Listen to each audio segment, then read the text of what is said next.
Have you ever stopped to wonder how we can actually trust the science that shapes our world? From the medicines we take to the phones in our hands. It all depends on this kind of hidden framework. Well, today, we're pulling back the curtain on that framework, research ethics. And look, this isn't just some dusty academic question. When trust in research starts to crumble, it can have some pretty devastating consequences. We're talking everything from people rejecting life-saving vaccines to misinformation spreading like wildfire. So, what's the bedrock that holds it all together? You guessed it, research ethics. And no, this isn't about a bunch of restrictive, boring rules. It's more like the very DNA of good science. It's the code that makes sure our quest for knowledge isn't just brilliant, but that it's also responsible. But this isn't just about big theories or faceless institutions. It really comes down to the individual researcher and the choices they're making every single day. So let's get into why those choices are so unbelievably critical. The easiest way to think about it is like this.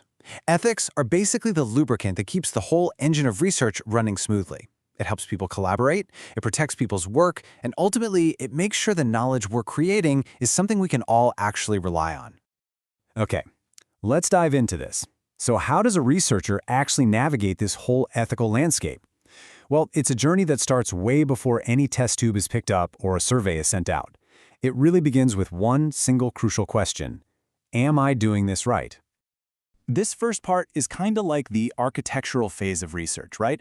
It's where the ethical blueprint gets drawn up. If you get this part right, you've built a solid foundation for discovery. But if you get it wrong, well, the entire structure could come crashing down. So what are the big questions a researcher has to ask themselves before they even start? Things like, have I been totally transparent with my participants? Have I thought about and minimized every possible risk? Am I doing enough to protect the most vulnerable people in my study? And of course, do I have the green light from my peers to even move forward? Now, informed consent. This is the absolute cornerstone of all ethical research. It's the huge difference between having a willing participant and an unwitting subject. And without it, we risk repeating some really dark chapters in research history, where people were just exploited in the name of science. And this is where that role of the researcher as a kind of guardian really comes into focus. When you're working with children or maybe adults who can't fully advocate for themselves, the ethical duty isn't just to do no harm, it's to actively protect them and champion their well-being.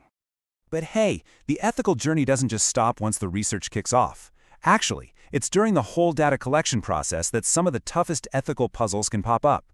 And here is a power dynamic that is so important to remember.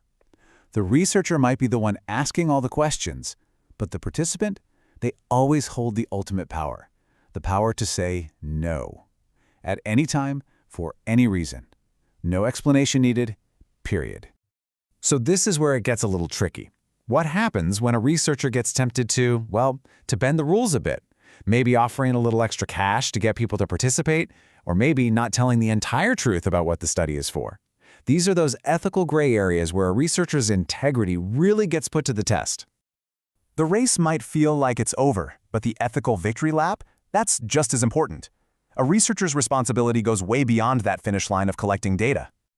This is all about leaving a legacy of trust. By being transparent, by sharing your results, and by protecting people's data, a researcher makes sure their work doesn't just add to our knowledge, but that it actually strengthens the bond between science and society. Okay, so we've been focused a lot on the ethics of the process of research. But what about the ethics of the ideas themselves? Let's take a look at the core principles that guide how we create and share knowledge.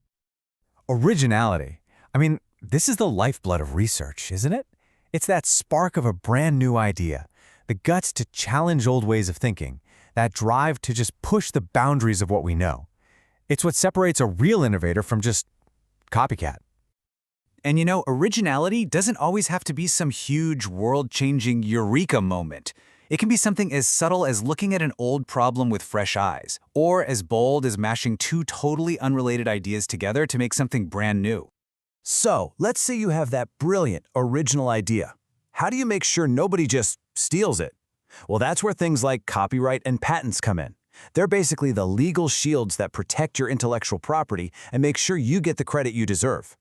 And on the flip side of originality, you have plagiarism. And let's be really clear here. This is so much more than just an academic mistake. It's a betrayal of the trust that the entire research community is built on. It can wreck careers, tarnish reputations, and just undermine the very foundation of knowledge. So this brings up a huge challenge. How does a researcher navigate the tricky waters of their own bias?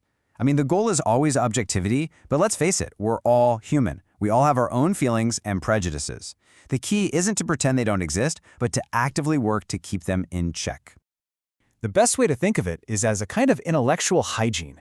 A good researcher is constantly checking their own assumptions, questioning their own motives, and being totally upfront about the lens they're looking through. It's not about being perfect. It's about being honest. And that really brings us right back to where we started, doesn't it? Back to that moral compass. It's not a tool you just use once and put away. It's something you have to constantly recalibrate, a guide you have to check in with at every single step of your journey of discovery. So the next time you come across a new study or some new research, don't just ask what did they find out. Ask yourself, how did they find it out? Because honestly, the answer to that second question is just as important, and maybe even more so, than the first.